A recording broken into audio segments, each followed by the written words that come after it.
morning, Yorkshire Classic Cars Limited fans, and welcome to another sunny, beautiful, bright and glorious day in sunny Retford. Beautiful. Right, first things first, I'd like to say thank you to all my subscribers, likes, watches. I've made over 500 subscribers already, and I am absolutely stunned with that. So thank you so very much. You leave your comments, you watch the videos, and I really do appreciate it very much. I'm still working out the old YouTube algorithm-y thing. It doesn't seem to be working in my favour at the moment. I don't know what to do, but I'll get there eventually. But thank you so much. That's a milestone I never thought I'd reach, and it does mean so, so much to me. And I'm a bit gushing, a bit, a bit of a wimp. But the fact is, I really do appreciate it. I never thought that would happen. It's obviously, it's all organic.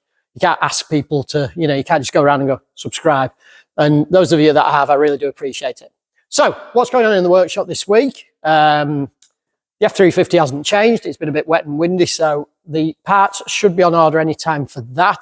If you know of anybody who's got a thermoquad carburettor for a 351 Cleveland, either for parts that's damaged or if it's in good condition, I would love to buy it at the moment. So by all means, get in touch.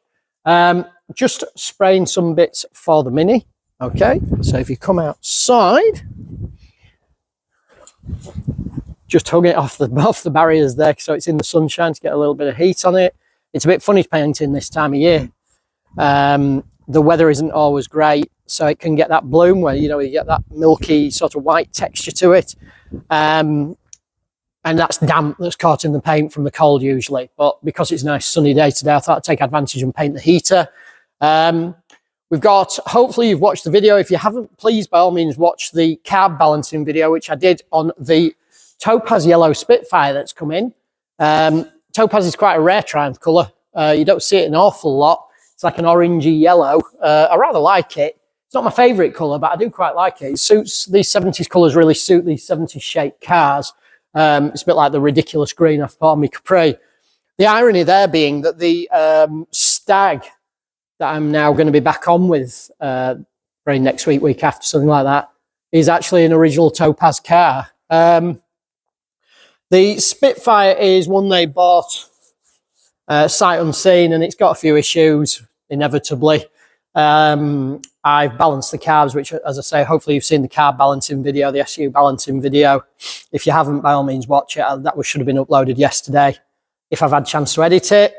I'm changing the interior to black. It's currently beige, and the foams have all collapsed, so I'm going to recover those tomorrow. New foams, new covers. The covers are actually in good condition. So if you're interested in some good Spitfire beige interior trim covers, I can put you in touch with the customer, or I can sell them on their behalf because they obviously won't be using them anymore. Fixed the roof. The roof is actually new, but it was poorly fitted, so I've aligned that. I've aligned the doors. It's rattling underneath. The engine mounts have actually sort of collapsed, so I've got them to buy me some new engine mounts. They're going on Monday morning.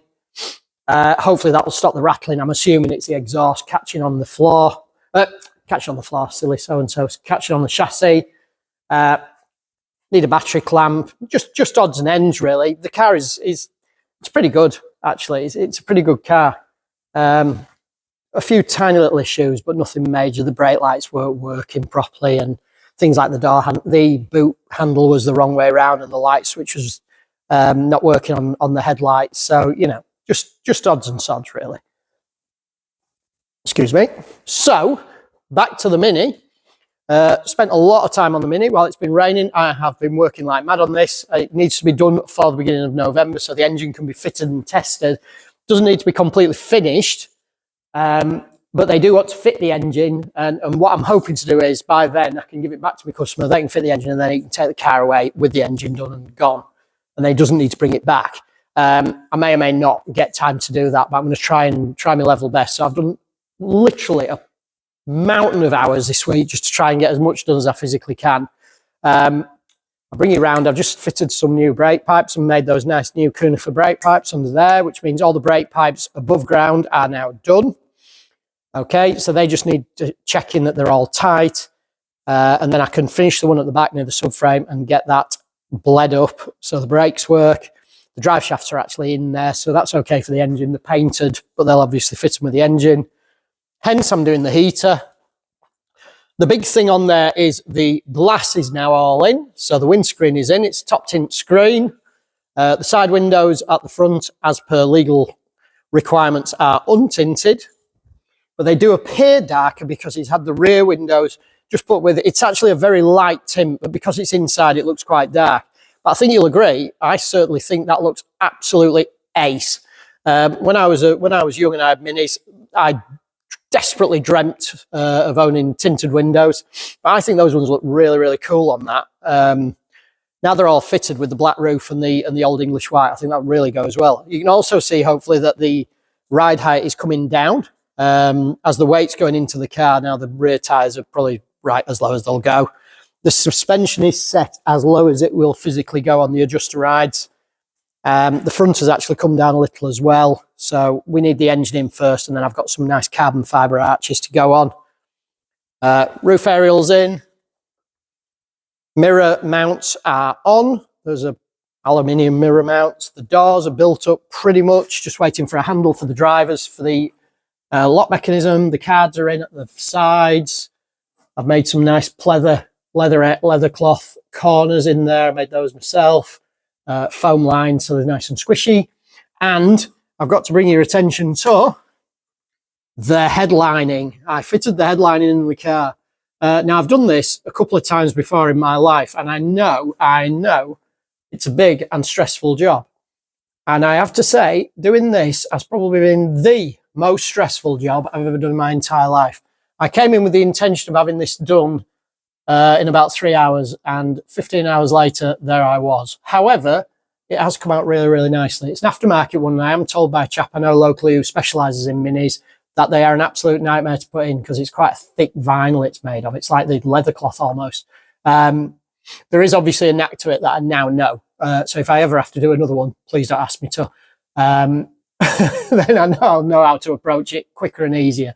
Those wires hanging out of there are for the interior light. Seatbelts are in. Crash pad there. Turns out one of the mounting studs was broken off it. I was trying to fit it last night and I was shattered and it wouldn't go in, and I was wondering why. Just sorting the wiring out this morning for the switches and things so I can get the centre switches in today or tomorrow. So those can then I can then run the wiring, put the heater in, and then there's only really the remote linkage to go in and bleed the brakes, and it's pretty much there. There are other little bits and pieces to do, but that's the bulk of it. Yeah, so that's coming on pretty well. I'm very pleased with it. It looks super duper. And we're almost there. So yeah, thanks again. Thank you for subscribed. I do very much appreciate it. And yeah, Brill, thank you so much. Cheers. Bye-bye.